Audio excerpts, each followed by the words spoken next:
Hello, welcome back to our show, everybody. I'm here with Demetrius and Mike. Mike, it is your show today, sir. So your topic was, because you weren't here last week, to vent your frustration, although Gio tried to vent your frustration through him as best he could with the New York Yankees. Generally, though, I would like to hear your thoughts on the AL East as a whole. So if you'd like to break it down, and I don't mean to rub salt in the wound here, but going from the current first place team to the current last place team, if you want to go in order so that you can build up that anger, that would be fun too.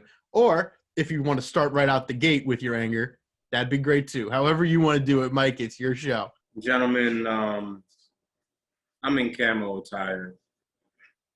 So we're going to go to war today. Okay. There's a man, a very fine gentleman by the name of Teddy St. John, who's in our group chat. And he had the audacity to say that the Yankees are just going to turn it around, be contenders, and be fine. I don't know what y'all talking about. Okay, now, listen. We are talking about a team who is literally one game above our favorite little stopping station, 7-Eleven, because the Yankees are 8-11, okay? They are one game above 7-Eleven. They are one game above 7-Eleven in the AL East, which, by the way, puts them for tied with the Baltimore Orioles, okay? For the bottom of the division. The birds are chirping, ladies and gentlemen. Let me get into some stats for y'all as it pertains to the New York Yankees, the New York baseball Yankees, mind you. Okay. Not only are we tied for last in the AL East with the Orioles, we are 29th in batting average at 210 on the season. We are 22nd in on-base percentage for the season at 304. We are 28th in OPS on the season at 654. Oh, and by the way, the two categories that are supposed to make us the Bronx Bombers of the new home runs and RBIs, guess where we are, gentlemen? We are a whopping 17th and 27th, respectively, on the season. This ain't the Bronx Bombers. This is the Bronx Bummers, okay? The Bronx Bummers, because all I see is bums. I don't want to hear about no Giancarlo Stanton hitting 2 home runs yesterday. He should still be called Mike Stanton with how he needs to change his identity with how he's played. Okay, Jay Bruce is retiring. Aaron Judge, where is Aaron Judge to be found? Okay, on the field and off the field, I don't know where to find Aaron Judge. Can you? Okay, no, none of us can. Okay, I've been looking at the judge's chamber. The chamber has been empty. Okay, the chamber has been empty in terms of the arsenal because there ain't none. All right. Looking at the rest of the AL East, you got Boston, who we thought was going to be in a rebuild. Okay, Big Red all around. I couldn't name you a serviceable player off the Boston Red Sox right now. Okay, that's how. Xander Bogaerts, sure. Okay, but again, when you think about Xander Bogaerts, considering the fact that they had the likes of Mookie Betts, Dustin Pedroia representing the faces of their franchise, you don't think about Xander Bogaerts when you talk about the Boston Red Sox. Let's just call it like it is. Okay, in their history. You got the Tampa Bay Rays, who are tied for, who are basically sitting in sole position of second in the division at 500. That shows you how the division really is right now. But Arozarena's starting to heat up. Okay, I like the pitching staff. And so, again, for what it's worth and considering all of the talent that they've lost, I will give it to the Tampa Bay Rays. They have been playing solid baseball through the first 20 games of this season. Then you got the Blue Jays, who I think overall have underperformed. But George Springer, I think, as I've said before, brings that winner's mentality, cheating aside, to the Blue Jays. As I mentioned in the previous episode, I think Kevon Biggio is going to get hot. And once he gets hot alongside Vlad Guerrero, who is primed for his breakout season that we have all been anticipating for the past 2 years, and he's been solid to begin with, this is a team that's going to be within the race for AL East, mind you, for the entire season. That's what it is. And then you've got the Bronx Bummers, and then you've got the Birds of Chirping with the Orioles. So when I look at the AL East as a whole, it is obviously, again, very early within the season. We still have well over 100 games to be played. But I don't like what I'm seeing, y'all. I don't like what I'm seeing. That means the Stars is going to be blind at the end of the day. So let's just see what happens. I mean, there's nothing else to say, really. It's a real shame. I will focus on Tampa for 1 second here. It's a real shame that Brent Honeywell had an error in pitching tonight because his only mistake was a 3-run home run.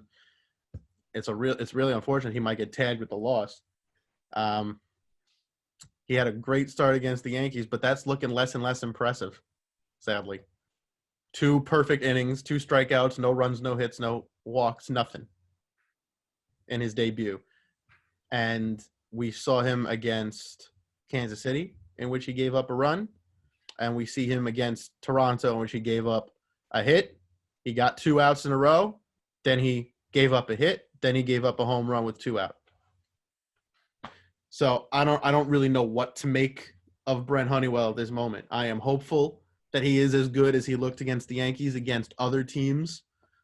But I'm a little nervous for him. I hope he turns it around. I hope he figures it out because he deserves to have a great career after all the injury issues he had. He deserves it more than most major leaguers I've witnessed. Baltimore, they're in last place with the Yankees. Baltimore, though, has a little bit of an excuse because they are currently playing a 12 win in a row Oakland Athletics.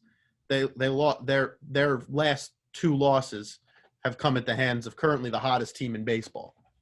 Like, we can all agree or disagree on whether or not they're going to be the AL West winners, going to the World Series, win the ALCS, whatever. We can have our opinions on that. Right now, it is an absolute fact that the A's are the hottest team in baseball.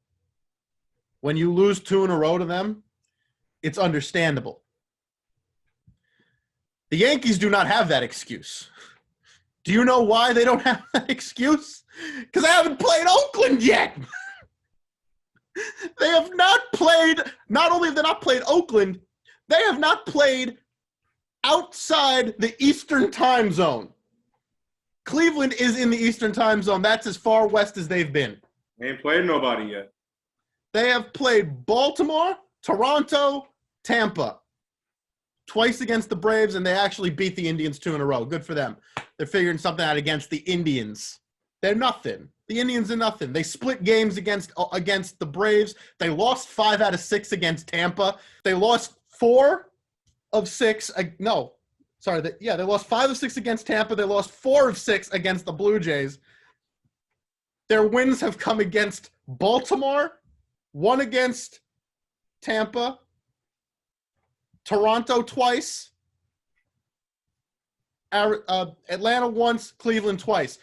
You have won 2 games out of 2 against the Indians, 2 out of 6 against the Blue Jays. Congratulations. You've only played a team 6 times and won as many games against them as you have against a team you've currently only played twice. You have won fewer games against a team you've played 6 times as against a team that you've played only twice so far. You've won the same amount of games against a team you have played 6 times compared to a team that you've only played twice. You have nothing on the AL East. Your wins have come, with the exception of those 3 and 2 against Baltimore. You have 1, 2, 3, 4, 5 wins in division out of a possible 3, 6, 9, 12, 15. 15 games in division, and you've won 6 of them. You know, their first 15 games were all in division. So they were actually 6-9. That can't be right. Well, yeah, that's my fault. I wasn't counting the win against their loss against Baltimore. I was counting it as 3 straight wins. That's my fault. I gave the Yankees too much credit. That's my fault. So I was counting no losses against Baltimore. They actually did lose a game against Baltimore. They choked it. I forgot about that game. So they weren't 6-9. They were 5-10 in division. So the Yankees right now owe a debt of gratitude to the people of Atlanta and the people of Cleveland for allowing them to win 3 out of their last 4. Because otherwise, they'd be even worse. 5-10 in division, and a 5-10 record to start out the year. Let that your wins have basically come out of division so far.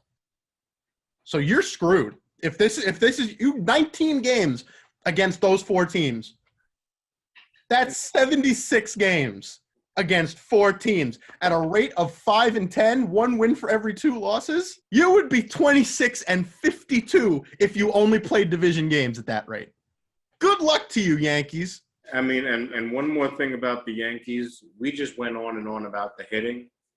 We didn't even talk about the pitching. Outside of Garrett Cole, this has been an absolute dumpster fire mixed with a hurricane, mixed with a tsunami, mixed with a wildfire. That's how bad these pitchers have been outside of Garrett Cole in the starting rotation. I'm just going to say a name, and I'm going to let you go for however long you want to go. Corey Kluber.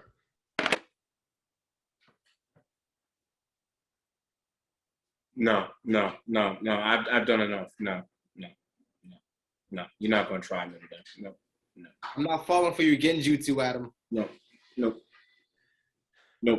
Let's just go to Meech. Nope. Okay. Well, that will do it for us today. We'll be back tomorrow with Demetrius, who gets to give his long-awaited take on the current situation with the Mets. If he wants to. If he wants to get off the field, he can. But we'll see what he has to say. We'll be back tomorrow with Demetrius. Thanks for watching. We'll see you then.